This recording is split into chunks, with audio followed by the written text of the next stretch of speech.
ఇటీవల మన దేశ ప్రధాని శ్రీశైలం వచ్చినప్పుడు శివాజీ స్ఫూర్తి కేంద్రాన్ని సందర్శించారు.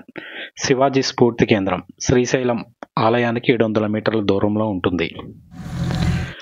దక్షిణ భారతదేశంపై దండయాత్రకు వచ్చిన మొఘల్ చక్రవర్తులను మరాఠా యోధుడు ఛత్రపతి శివాజీ తరిమికొట్టారు. ఆయనకు శ్రీశైల క్షేత్రానికి ఎంతో అనుబంధం ఉంది. ఛత్రపతి శివాజీ మహారాజ్ 1630లో జన్మించగా హిందూ సామ్రాజ్య స్థాపన కోసం తన 16వ ఏట నుంచి యుద్ధాలు చేయడం మొదలుపెట్టారు. అందులో భాగంగా 1677లో దక్షిణ భారతదేశం నుంచి దండయాత్ర మొదలుపెట్టి ముందుగా శ్రీశైలం చేరుకున్నారు. స్వతహాగా అమ్మవారి భక్తుడైన ఆయన అమ్మవారి దర్శనార్థం శ్రీశైలంలోనే 10 రోజులు బస చేశారు. ఇదే శివాజీ స్ఫూర్తి కేంద్రం. ఆయన బస చేసిన ప్రాంతం. ఇక్కడే శివాజీ మహారాజ్ ధ్యానం చేసేవారంట. ఆయన సాధనకు మెచ్చిన భ్రమరాంబాదేవి సాక్షాత్కరించి దివ్య ఖడ్గాన్ని శివాజీకి ప్రసాదించారని, అందుకు సాక్ష్యంగా ఇప్పటికీ శ్రీశైల ఆలయ ప్రాంగణంలో విగ్రహం కూడా ఉంది. శ్రీశైల ఆలయ ఉత్తర గోపురాన్ని శివాజీ 1677లో శ్రీశైలానికి వచ్చినప్పుడు తన సైన్యంతో నిర్మించారు. రామచంద్ర పంత్ అనే తన మంత్రిని సుమారు 2 ఏళ్ల పాటు శ్రీశైలంలోనే ఉంచి గోపుర నిర్మాణాన్ని పూర్తి చేయించినట్లు చరిత్ర ద్వారా తెలుస్తుంది.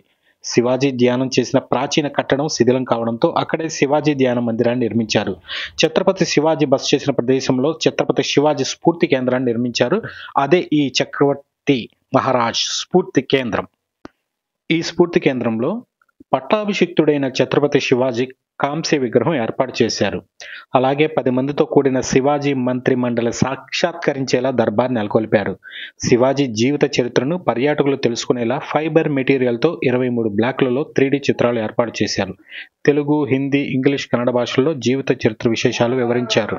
శివాజీ మహారాజుని ఎప్పుడు గుర్రంపైన చూస్తాం, కానీ శ్రీశైలంలో మాత్రం సింహాసనంపై కూర్చొని శివాజీ దరహాసంతో కనిపిస్తారు.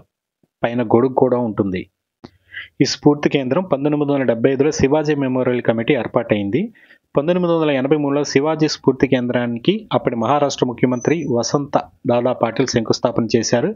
అప్పటి నుంచి అంచెలంచెలుగా నిర్మిస్తూ వచ్చారు. 1994లో పట్టాభిషిక్తుడైన శివాజీ కాంస్య విగ్రహాన్ని ఏర్పాటు చేశారు. 2004లో నిర్మాణాలన్నీ పూర్తయి భక్తులకు అందుబాటులోకి వచ్చింది. శివాజీ కాంస్య విగ్రహాన్ని ముంబైలో తయారు చేయించారు. జేజే స్కూల్ ఆఫ్ ఆర్ట్స్ కళాశాలలో విగ్రహాన్ని ఖాన్విల్ కార్ అనే శిల్పి తయారు చేశారు.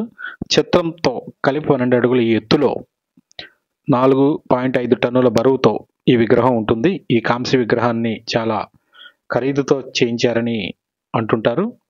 ఇదిగో శివాజీ ధ్యానం చేస్తుండగా అమ్మవారు కనిపించి ఖడ్గాన్ని బహుకరించారు అంటుంటాం కదా, ఆ ప్రదేశం ఎగ్జాక్ట్గా ఇదే అనమాట. అదిగో శివాజీ విగ్రహం, ధ్యానంలో ఉన్న శివాజీ పక్కనే ఉంటుంది. స్ఫూర్తి కేంద్రం పక్కనే, అందులోనే ఆ ప్రాంగణమే ఇదే అనమాట.